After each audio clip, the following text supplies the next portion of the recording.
Okay, तो एक बात मैंने कहना रह गया था कि हम जो लिखे थे ना आई क्रॉस आई, मैंने शायद जीरो लिखा था, ठीक है ना। जीरो के ऊपर एक वेक्टर लगा देना, ठीक है ना, क्योंकि क्रॉस प्रोडक्ट हमेशा रिजल्ट क्या देता है, वेक्टर देता है। क्योंकि हमने जीरो वेक्टर पढ़ा था ना, तो आई क्रॉस आई क्या आता है, जीरो वेक्टर आता है, ठीक है ना। ये स्केलर नहीं है, मतलब डॉट प्रोडक्ट में तो हमने ऐसे लिखा था आई डॉट जे कैसा होता है, जीरो होता है। ये मैंने ऊपर बार नहीं लगाया क्योंकि स्केलर था, लेकिन यहाँ पर मैंने जीरो वेक्टर लगाना पड़ेगा, ठीक है ना। आई क्रॉस आई के ऊपर जीरो वेक्टर लगाना पड़ेगा, क्योंकि क्रॉस प्रोडक्ट हमेशा रिजल्ट क्या देता है, वेक्टर देता है, ठीक है ना। अब देखो, अब हम दोनों वेक्टर का क्रॉस प्रोडक्ट हम कैसे निकालेंगे। डॉट प्रोडक्ट निकालना तो हम जानते हैं, क्योंकि इसका अगर डॉट प्रोडक्ट निकालोगे, ए डॉट बी निकालोगे तो क्या हो जाएगा, a1 b1 plus a2 b2 plus a3 b3, क्योंकि आई डॉट आई 1 होता है, जे डॉट जे 1 होता है, के डॉट के 1 होता है। लेकिन क्रॉस प्रोडक्ट में ऐसा नहीं है, तो हम कैसे निकालेंगे। ए क्रॉस बी को निकालने के लिए एक फॉर्मूले का यूज होता है, इसको हम डिटर्मिनेंट बोलते हैं, जो कि तुम्हारा चैप्टर में है, फर्स्ट पार्ट में हम देखेंगे, आगे देखेंगे हम। ये डिटर्मिनेंट बोलते हैं इसको। हम क्या करते हैं, ए क्रॉस बी को ऐसे एक सेट में बना लेता है, ऐसे रो और कॉलम में हम लिख लेते हैं। इसको हम रो बोलेंगे, ये है रो, और ये जो वर्टिकल है ना, इसको हम क्या बोलते हैं, कॉलम बोलते हैं, ठीक है ना। अब देखो, जितने भी वेक्टर होगा सब ऐसे ही निकालना पड़ेगा, ठीक है ना। दो वेक्टर लिया मैंने, इसका जो आई कैप के साथ है इसको हम कंपोनेंट बोलेंगे, जे कैप के साथ भी एक कंपोनेंट है, के कैप के साथ भी एक कंपोनेंट है। अब देखो, आई कैप जे कैप के कैप है, इसमें कंपोनेंट वाइज हम लिखेंगे। आई कैप के साथ है a1, जे कैप के साथ a2 लिखा, के कैप के साथ a3। तो सिमिलरली बी के साथ आई के साथ है b1, जे के साथ b2, के साथ b3, है ना। उसके बाद हम क्या करेंगे वो देखो, एग्जाम्पल के तौर पर हम समझते हैं कि ये प्लस ही लिख लो, इसमें ये प्लस ले लो, ओके। दो वेक्टर लिया a और b, और मैंने इसको a क्रॉस b इस फॉर्मूले के तौर पर सजाया। कैसे, आई कैप के साथ पहले इसको लोगे, a को पहले लिया ना, तो a के कंपोनेंट को पहले लिखना पड़ेगा, b के कंपोनेंट को बाद में लिखना पड़ेगा। अगर b पहले होता तो b को मैं ऊपर लिख लेता, ठीक है ना। इसको हम क्या बोलेंगे, ए कैप के कंपोनेंट आई कैप के साथ है 2, जे कैप के साथ 1, के कैप के साथ 3 लिख दिया, 2 1 3 3 5 2 3 5 2 सिमिलरली, ठीक है ना। अब देखो इसको कैसे निकालेंगे। पहले हम क्या करेंगे, इस कॉलम को तुम भूल जाओ और इस रो को तुम भूल जाओ, ठीक है ना। मतलब इसको और इसको हटा दो तुम, ठीक है। मतलब कि ये और ये ऊपर का जो रो है और ये कॉलम है, इसको तुम भूल जाओ, और नंबर्स को देखो।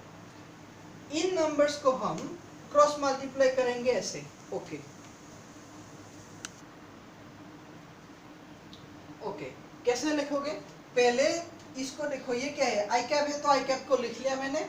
इसके बाद आई कैप के इस साइड को और इस साइड को तुम छोड़ दो, भूल जाओ। उसके बाद क्या रह गया, 1 3 5 2, तो 1 को 2 से क्रॉस मल्टीप्लाई है, ठीक है ना। 1 इंटू 2 कितना है, 2 है, तो 2 लिखा मैंने। उसके बाद 5 इंटू 3 कितना है, 15 है, और बीच का साइन माइनस है, हमेशा माइनस है, ठीक है ना।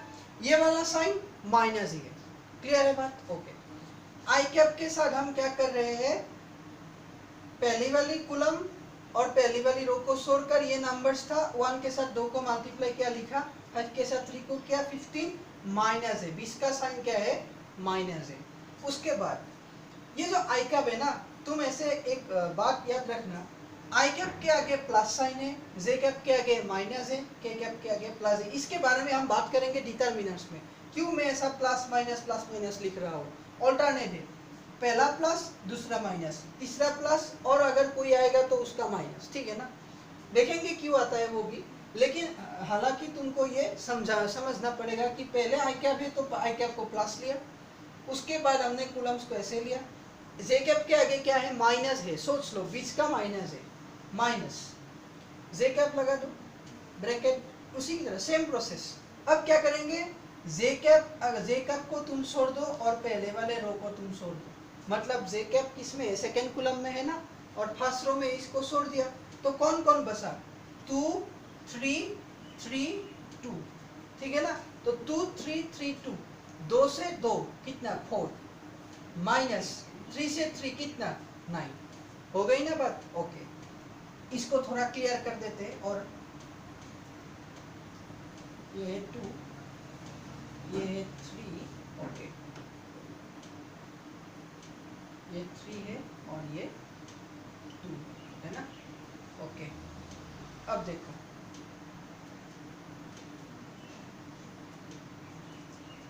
ओके, इसके आगे क्या साइन है? के कैप के आगे क्या है? प्लस है, तो प्लस लिया, प्लस के कैप ब्रैकेट। देखो, अब के कैप को एक कूलम को भूल जाओ, फर्स्ट रो को भूल जाओ, तो क्या रह गया? 2 1 3 5, 2 से 5 कितना?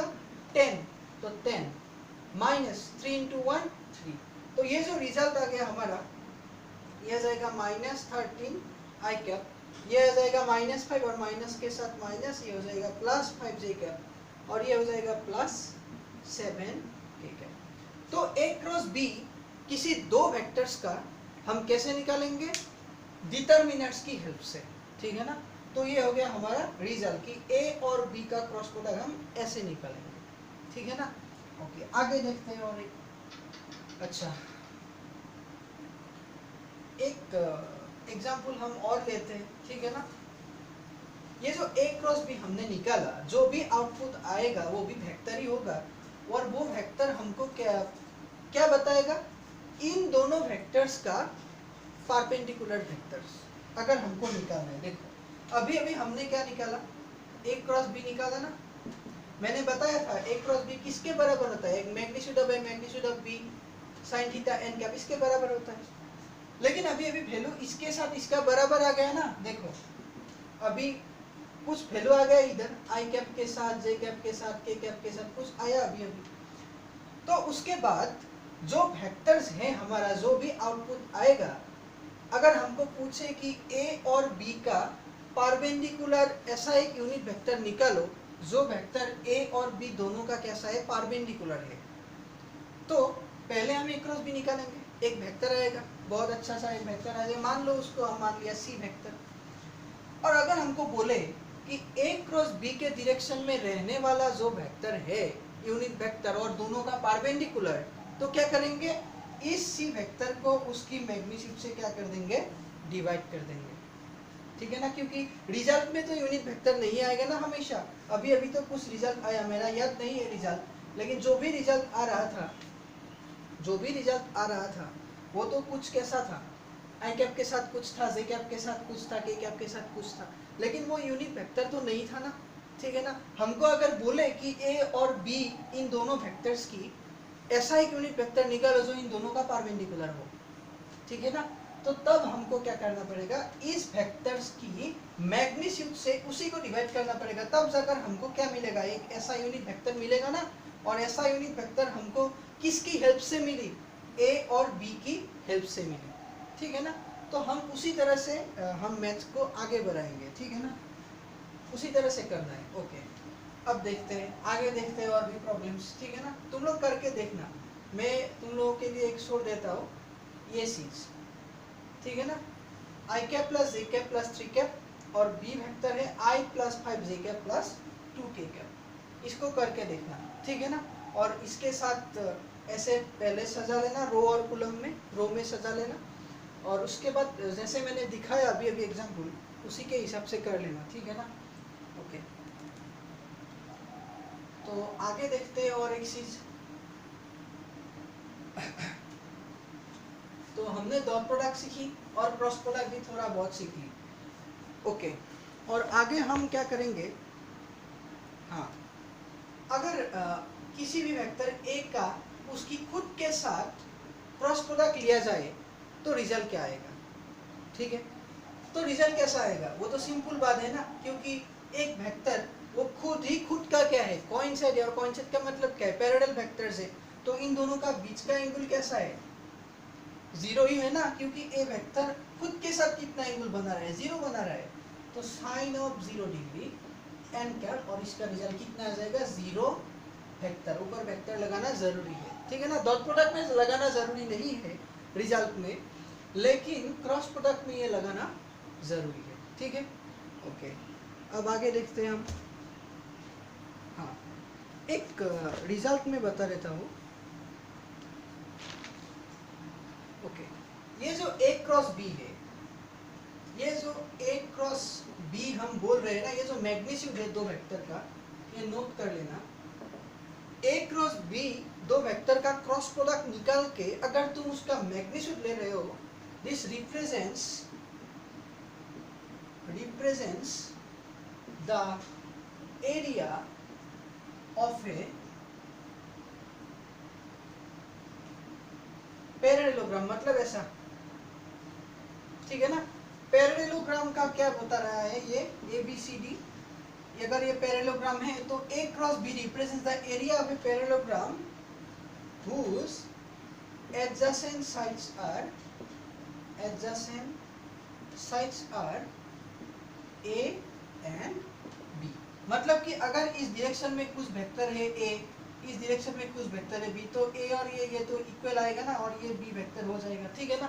तो ये जो A क्रॉस B आएगा उसका मैग्नीट्यूड होगा, वो हमेशा हमको क्या देगा, पैरेललोग्राम का क्या बताएगा, एरिया बताएगा। अगर हमको बोले क्वेश्चन में कि A वेक्टर है तुम्हारे पास twice i cap plus 5j cap plus 3k cap and B equal to मान लो i cap minus 5j cap plus k cap, तो ये दो वेक्टर्स अगर हमको दिया हुआ होता है और बोला गया कि A और B किसी पैरेललोग्राम का साइड्स को रिप्रेजेंट कर रहा है, मतलब एडजेसेंट साइड्स को रिप्रेजेंट कर रहा है, तो उस पैरेललोग्राम का एरिया क्या होगा, तब तुम क्या करोगे, A क्रॉस B पहले फाइंड करोगे और उसके बाद उसका मैग्नीट्यूड निकालोगे, ठीक है ना।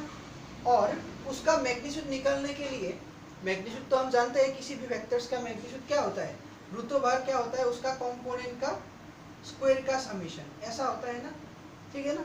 तो पहले A क्रॉस B कैसे निकालोगे, अभी अभी बताया हमने, A cross B equal to क्या है, ऊपर i cap j cap k cap 2 5 3 2 5 3 1 minus 5 1 1 minus 5 1, ठीक है ना।